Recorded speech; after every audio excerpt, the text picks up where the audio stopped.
Mucha gente conoce el famoso argumento de C.S. Lewis sobre Jesús, ¿verdad? Pero a menudo se piensa que es solo un rompecabezas lógico. Y no, es mucho más que eso. Es como una puerta que se abre a una idea realmente profunda, una idea que le da la vuelta a todo. ¿Y si no somos nosotros los que buscamos desesperadamente un sentido, sino que es el propio sentido, con mayúsculas, el que nos está buscando a nosotros? Bueno, pues hoy vamos a meternos de lleno en esta idea y vamos a ver cómo, de la mano de otro gigante, el filósofo John Henry Newman, la razón, la fe y la imaginación se entrelazan para dar una respuesta que la verdad es sorprendente. Venga, vamos a ver el plan de viaje. Empezaremos, como no podía ser de otra forma, con la famosa tríada de Lewis. A partir de ahí, cogeremos prestada la caja de herramientas de un filósofo para explorar una forma distinta de saber. Después, ojo, que descubriremos un argumento casi secreto que Lewis escondió en su ficción. Veremos cómo esa idea cobra vida en Narnia y, ya para terminar, lo juntaremos todo: mente, corazón e imaginación. Vale, pues vamos al lío. Empecemos por el principio. Lo primero que hay que entender es que C.S. Lewis no nos lo pone fácil. No presenta una elección cómoda, ni mucho menos. Lo que hace es lanzar un desafío, un guante directo a esa idea tan extendida y cómoda de que Jesús fue simplemente un gran maestro moral. Y todo ese desafío se resume en esta pregunta, que es brutalmente directa. Lo que Lewis dice es: a ver, si escuchamos lo que Jesús afirmó sobre sí mismo, en realidad solo nos quedan 3 opciones. 3 y no más. O estaba loco de atar, o era un mentiroso de marca mayor, o era exactamente quien decía ser, el Señor. Y lo importante aquí es que no hay una cuarta vía, no hay una salida fácil, una opción moderada y segura. Aquí está la clave de todo, y Lewis, la verdad, lo explica con una claridad que corta.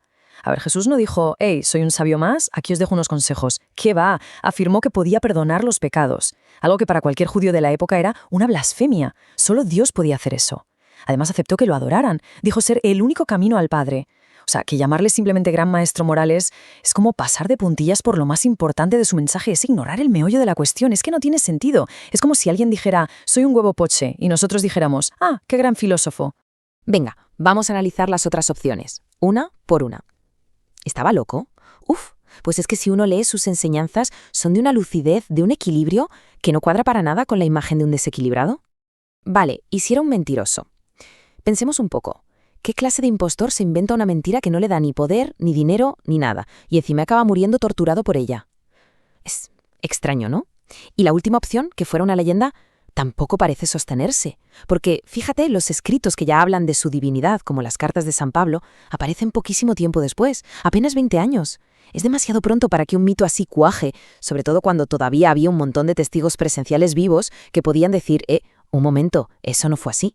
Claro, llegados a este punto, la pregunta es inevitable. Si las otras 2 opciones parecen tan improbables, ¿cómo se puede llegar a creer en la tercera, en que era el Señor, de una forma que sea racional? ¿Es solo un salto de fe ciego?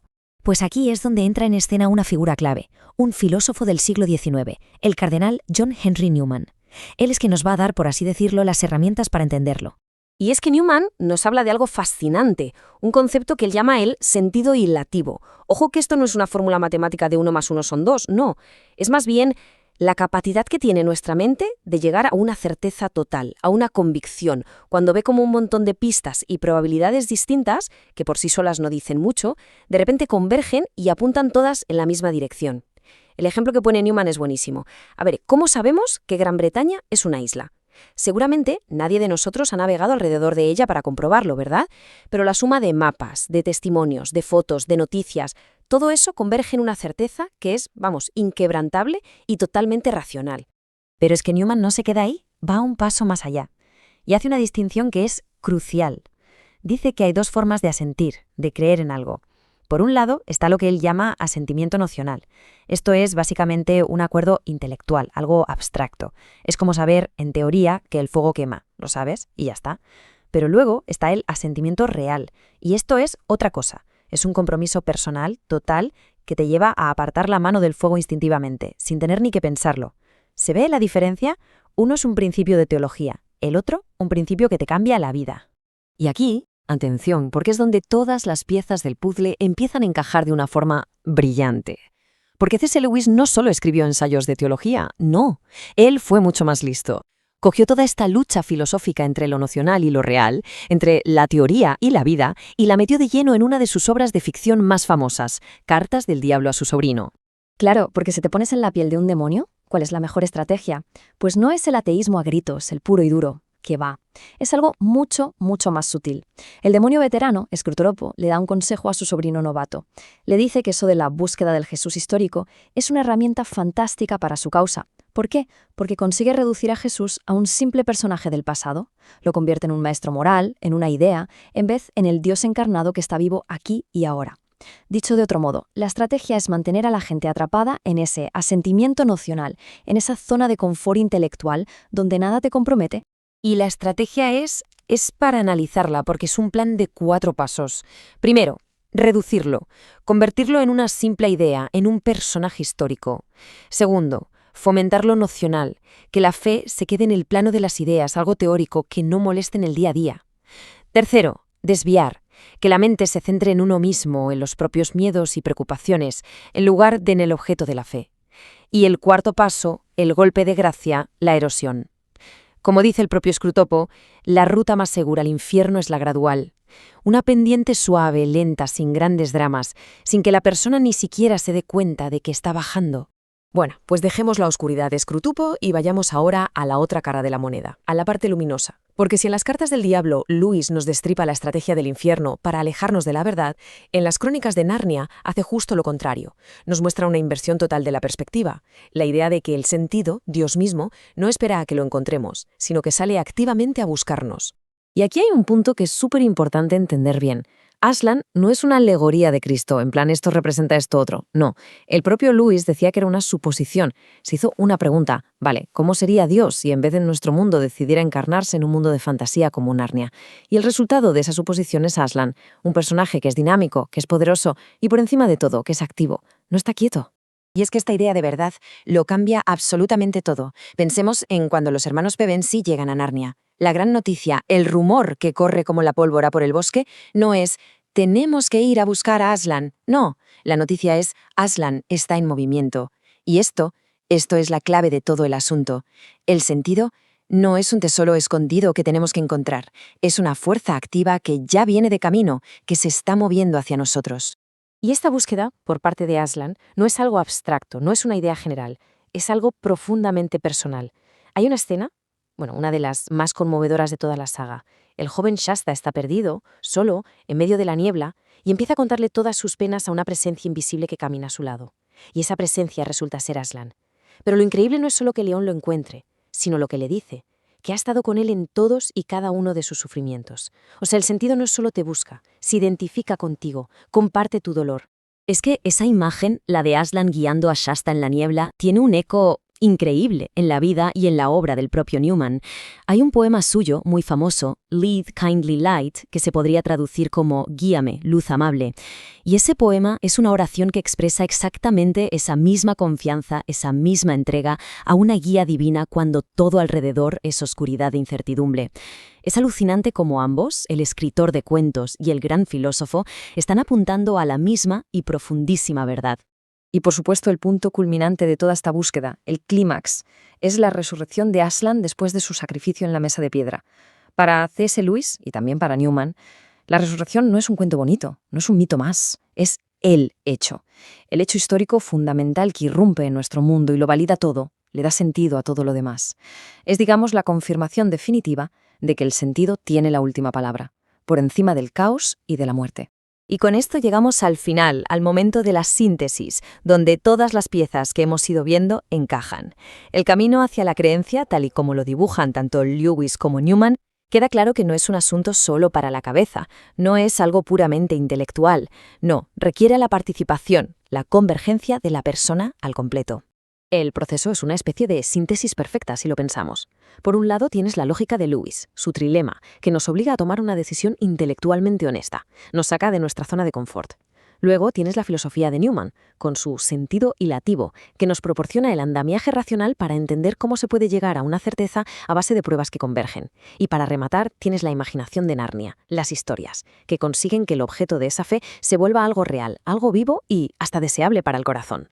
Así que la gran conclusión, la idea clave con la que nos tenemos que quedar es esta. La fe, entendida de esta manera, no pide que se aparque la razón. todo lo contrario. Exige un compromiso intelectual serio, riguroso, pero que vaya de la mano con una apertura del corazón y de la imaginación. Es un sí que da la persona entera en su totalidad.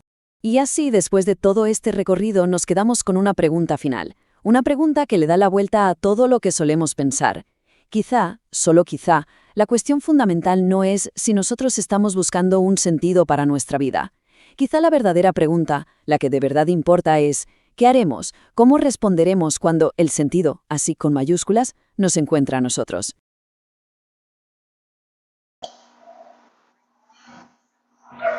¿Qué tal? Con el gusto de saludarles aquí Víctor Márquez Romo para presentar mi trabajo final del seminario El sentido busca al hombre. Lo he denominado la tríada y el sentido que busca el hombre, un diálogo entre C.S. Lewis y John Henry Newman. Como ven, el sentido se encuentra en la encrucijada de la razón, la lógica impecable de C.S. Lewis, la epistemología de John Henry Newman y su fe, y la imaginación del puente literario de Narnia. Es ahí donde está el sentido, que, como vamos a comprobar aquí, al final es el que nos busca a nosotros, como Aslan de Narnia. El cristianismo no es una filosofía pasiva, exige un rigor intelectual profundo, pero también una apertura del corazón y de la imaginación, cosas que nos da la universidad y seminarios como este. La figura de Jesús de Nazaret se manifiesta en la historia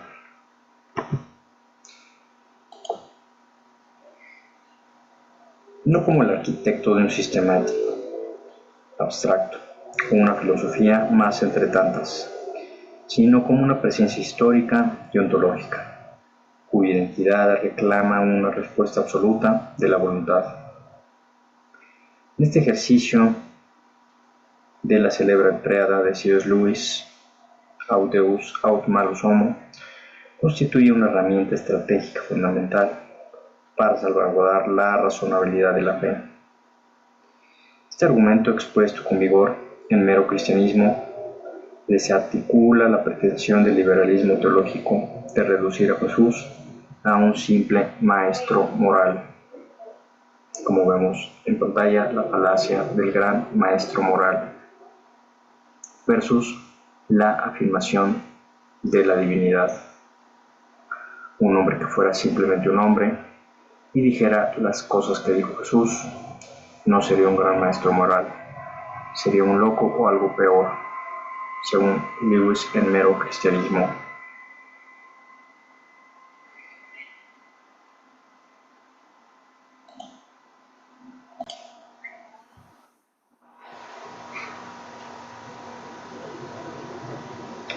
Lewis demuestra que tal reducción es un absurdo lógico. Un hombre que perdona pecados, una atribución exclusivamente divina, y acepta la adoración de sus seguidores, no puede ser meramente un sabio. Si sus pretensiones de divinidad son falsas, nos hallamos ante un delirio patológico o una maldad impostora. No obstante, la plena resiliencia de esta propuesta frente al escepticismo contemporáneo se alcanza cuando lo integramos con la epistemología de John Henry Newman, a través de conceptos como el sentimiento real y el sentido ilativo. La tríada trasciende la estructura para convertirse en una invitación a una certeza vital, donde la lógica se encuentra con la integridad de la persona.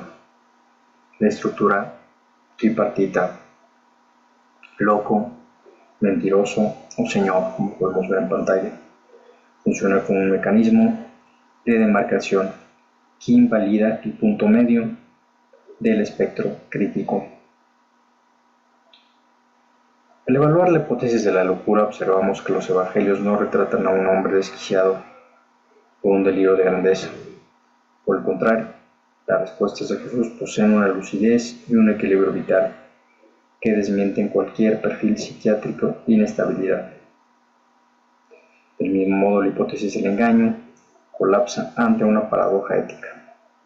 Como bien han señalado autores como Krifft y Tacelli, resulta un absurdo lógico suponer que un impostor sistemático sea la fuente de las enseñanzas más sublimes sobre la humildad y la virtud, o que un estafador acepte el martirio voluntario de la cruz sin buscar beneficio material o poder. Esta triada obliga a un compromiso intelectual que supera la mera especulación académica. Sin embargo, para procesar estas opciones y alcanzar una convicción firme, es preciso emplear facultades cognitivas que vayan más allá de la deducción geométrica, adentrándonos en el terreno de la certeza moral, escrito por Newman en su obra cumbre, An Easy Innate Grammar of Assent.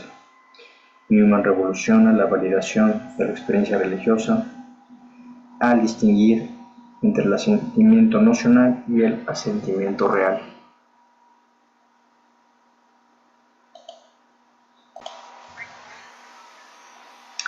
El primero es un acto intelectual ante ideas abstractas, que a menudo deviene en un cristianismo de fórmulas que no compromete la conducta. El asentimiento real, por el contrario, es una aprehensión de la verdad, que en palabras del cardenal, excita o estimula las afecciones y pasiones, convirtiéndose en un principio motor de la acción. Aquí reside una clave existencial profunda. La ansiedad y el miedo suelen ser el resultado de un asentimiento meramente nocional a una providencia divina.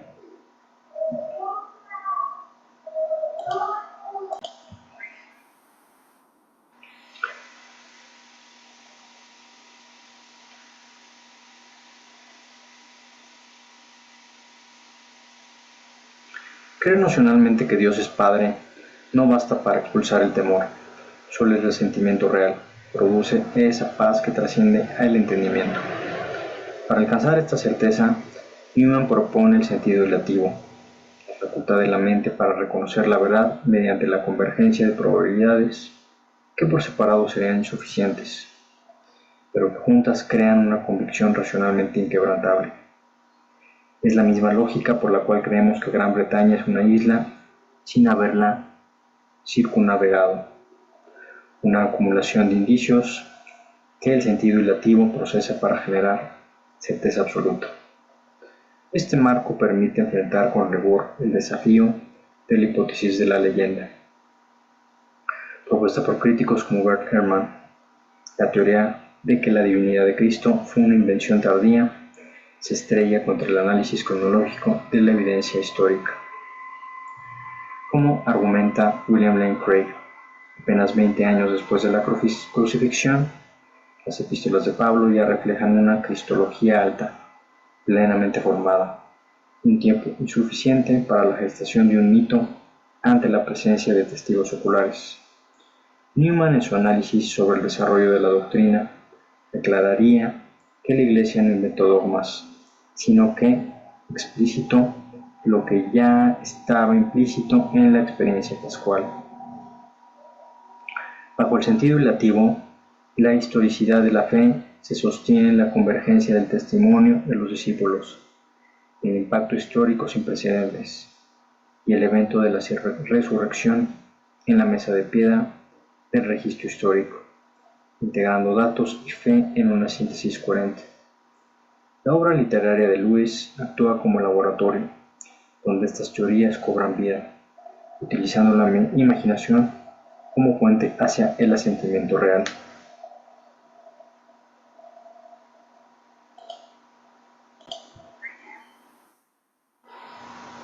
El eslabón perdido, ¿por qué la lógica no basta?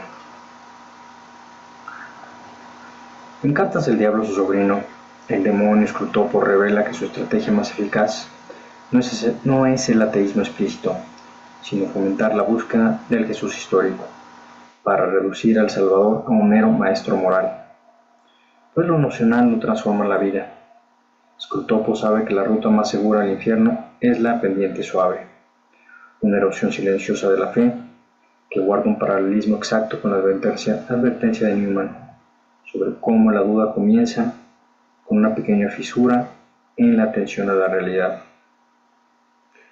En contraste, en las Crónicas de Narnia, Lewis emplea la técnica del supposal para presentar a Aslan como el sentido que está en movimiento. En la escena de Shasta en la niebla, cuando el joven siente que su sufrimiento carece de propósito, la presencia de Aslan evoca el poema de Newman, Lead Kindly Light, una luz amable que guía en medio del encircling gloom. La identificación del león con el dolor del muchacho y su posterior resurrección validan la tesis de que el sentido no es una idea que el hombre escala, sino una persona que sale al encuentro del hombre en su propia vulnerabilidad. Finalmente, la integración de la tarea de Lewis con la epistemología de Newman nos conduce a una decisión integral. Es la fe que involucra la mente, el corazón y la imaginación, honestidad intelectual en el ámbito universitario. Exige reconocer que la fe no es un salto al vacío, sino un asentimiento basado en la convergencia de evidencias procesadas por el sentido relativo.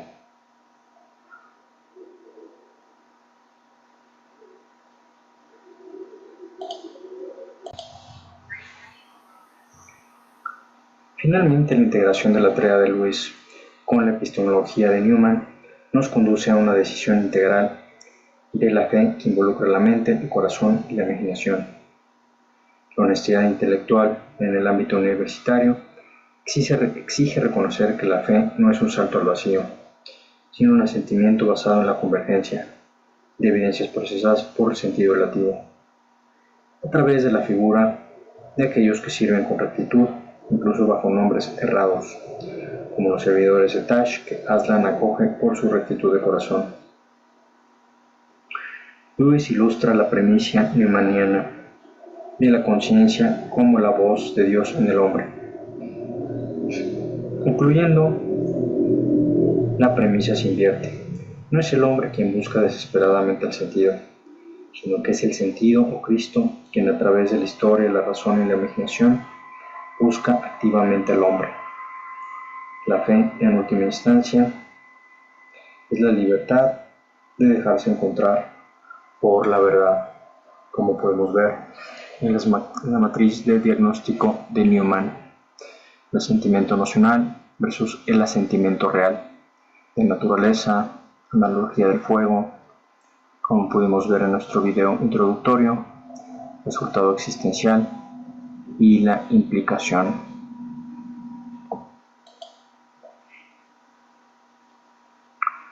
¿Qué es entonces este sentido ilativo? El conjunto de evidencias, testimonios, coherencias, impactos, como la resurrección, para saber que algo es verdad, como nos dice Newman en su analogía de la isla, ya revisada anteriormente. La fe religiosa no exige deducción geométrica, es el resultado racional de las probabilidades convergentes.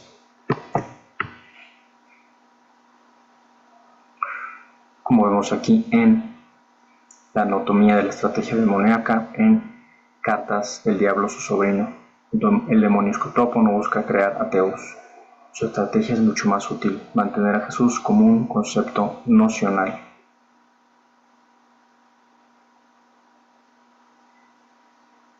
Que es una trampa psicológica, concentrar la mente humana en el temor presente, la ansiedad y en uno mismo en lugar de en la cruz y la voluntad divina.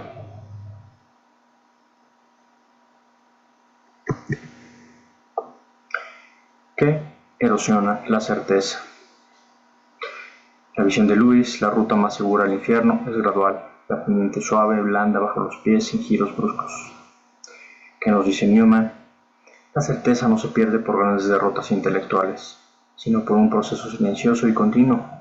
Es la falta de atención a la realidad y el conformismo puramente nocional, lo que desgasta la piedra.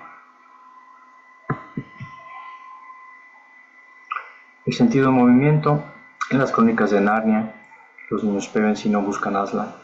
Es Aslan quien se hace presente. El sentido busca a los niños. El buscador descubre que ya era buscado. Aslan no está aquí, pero ya ha llegado. Ha estado en movimiento todo el tiempo. La verdad no es una cima pasiva que debemos escalar. Es un agente activo. ¿Qué nos dice Newman? En su apología pro vita sua, Newman describe que no fue guiado por un solo argumento de su intelecto, sino que Dios, o el sentido, lo buscó a través de una convergencia de acontecimientos. La imaginación como este puente epistemológico entre el asentimiento nocional y el asentimiento real, con la premisa de Newman y el método de Lewis, que utilizan la imaginación como Cartas del Diablo a su sobrino y Crónicas de Narnia. El conocimiento real no llega por definiciones abstractas, sino a través de impresiones grabadas en la imaginación. Narnia funciona como una escuela de la imaginación, generando una impresión vívida de quién es Dios saltándose las barreras de la teología abstracta y que nos busca continuamente. La arquitectura de la gracia y el respeto a la libertad. La niebla en Narnia es el sufrimiento. En el caballo del muchacho, Aslan camina invisiblemente junto al agotado Shasta. El sentido no siempre aparece a plena luz. A menudo busca al hombre en las nieblas de su vida, en sus dolores, identificándose con este dolor. Dime tus penas, hijo mío, yo también las conozco. Y la conciencia, la puerta abierta. En la última batalla, Aslan acepta a quien sirvió directamente, el dios falso Tash. El sentido atrae con respeto, sin violentar la libertad. Te busca, va a tu lado, pero es tu acción la que permite encontrarlo. Como afirmó Newman, la conciencia es la voz de Dios en el hombre. La universidad, este seminario y la verdad. El trilema de Lewis nos recuerda que la fe cristiana se apoya en la historia concreta. La universidad no es enemiga de la fe, es su hábitat natural, donde converge la verdad, el rigor, la profundidad, la historia, la deducción, el análisis, el corazón, la imaginación, la decisión, vital, el encuentro entre alumnos, profesores y ideas. ¿Qué nos dice Newman? Demostró que la razón busca el sentido y la fe dialoga con las disciplinas. La verdad no le teme a la verdad. ¿Cuál es el desafío de Lewis? Estudiar esta historia con rigor no es un acto de debilidad, sino de honestidad intelectual. No se nos pide apagar el cerebro. ¿Qué nos lleva a la convergencia final? Una elección holística que todo apunta hacia el Señor. En mente, Lewis, el trilema elimina lógicamente al Jesús domesticado. O es un impostor o es verdaderamente el Señor. En Newman, el sentido relativo nos demuestra cómo creer de forma inquebrantable a partir de la convergencia de probabilidades, logrando un asentimiento real hacia la verdad, hacia el Señor. Y la imaginación en Narnia nos revela qué se siente. No andamos a tientas. El sentido encarnado ya está en movimiento, buscándonos activamente a través de nuestras nieblas. Dicho esto, espero haya sido de interés este análisis final del seminario El curso El sentido busca al hombre. Sin más, un gusto saludarles. Víctor Márquez Romo. Muchas gracias.